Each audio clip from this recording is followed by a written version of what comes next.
Hello. I just posted a blog post called, what is it called? Diversity, Equity, and Inclusion Alone Will Not Transform Your Business.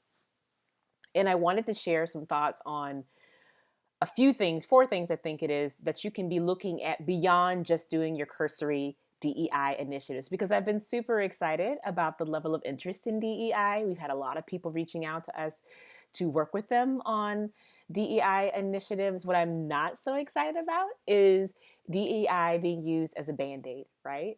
DEI being used in such a way that it is, in fact, those initiatives are perpetuating the very inequities that people are saying that they want to stop, right? That's a bit problematic. And people believing that working on equity is supposed to feel good. We're supposed to be comfortable. I don't know where that came from. It's not the case.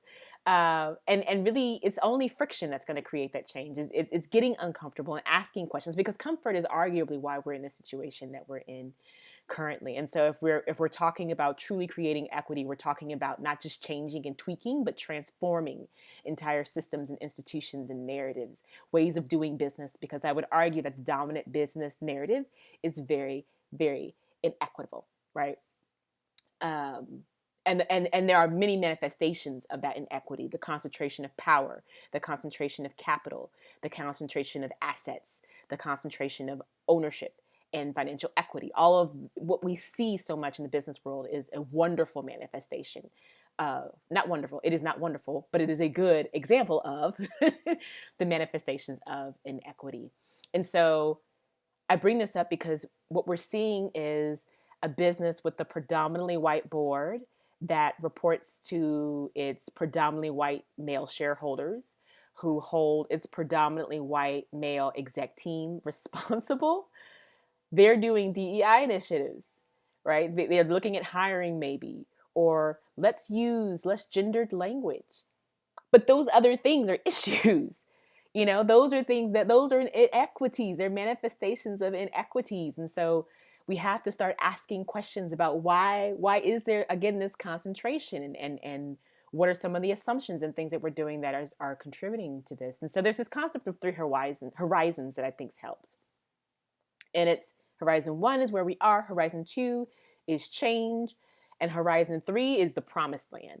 That is where we are engaging in ways that are transformative. And when we do DEI initiatives, we have to keep in mind that it may lead to some change when we start the initiative, but it's really allowing that to be a gateway and digging into these questions and assumptions and these narratives and these systems and these other entrenched ways of doing business. It's digging into that and transforming, reallocating, shaking and destabilizing and dismantling those, and then rebuilding them in ways that are just and fair.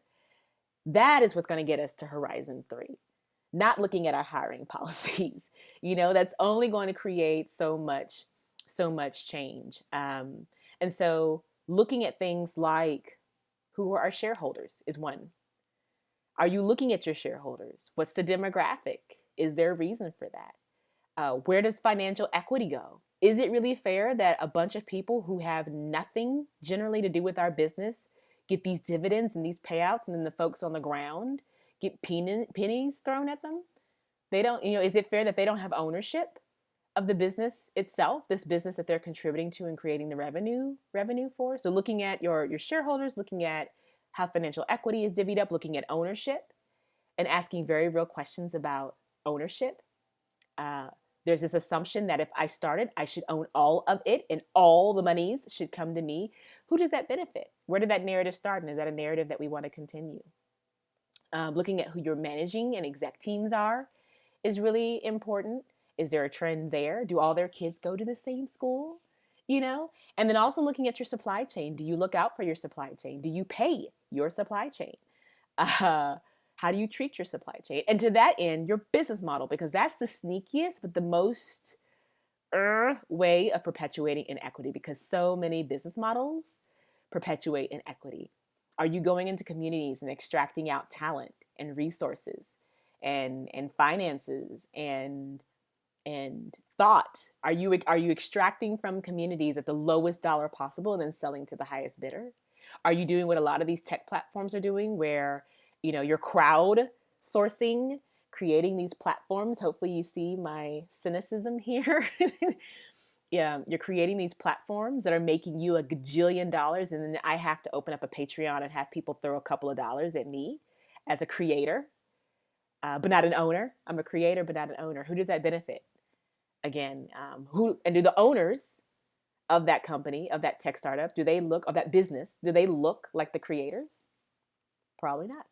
So looking at those things: financial equity, ownership, share, who are your shareholders, your supply chain, your business model, your exec team, all of those are those deeper foundational things that you should be looking at in your business, on top of hiring policies and the language that we use, in our marketing. And something else to keep in mind, we work with clients often on equity, even if we don't call it that. And coming up with new systems, coming up with new community structures, new ways of engaging with community, it's just hard. It's hard. It should be.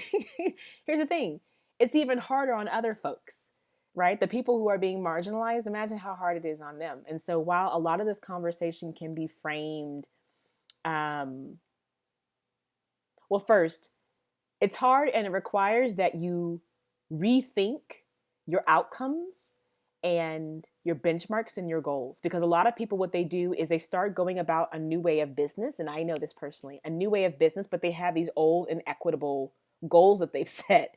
And so when they don't hit those goals, they're angry. Why am I not meeting my goals? But your goals don't align with this new equitable way that you're engaging in. And in addition to that, it means reframing our thinking, because what needs to happen for most businesses is there needs to be a major reallocation. And that's what makes people uncomfortable. You need to reallocate. And some can see that as sacrifice. We see that as a gift, right? It means putting purpose and impact over highest profit margin. Not to say you don't make a profit. You absolutely make a profit. It's saying you don't need to make the highest profit margin humanly possible, right?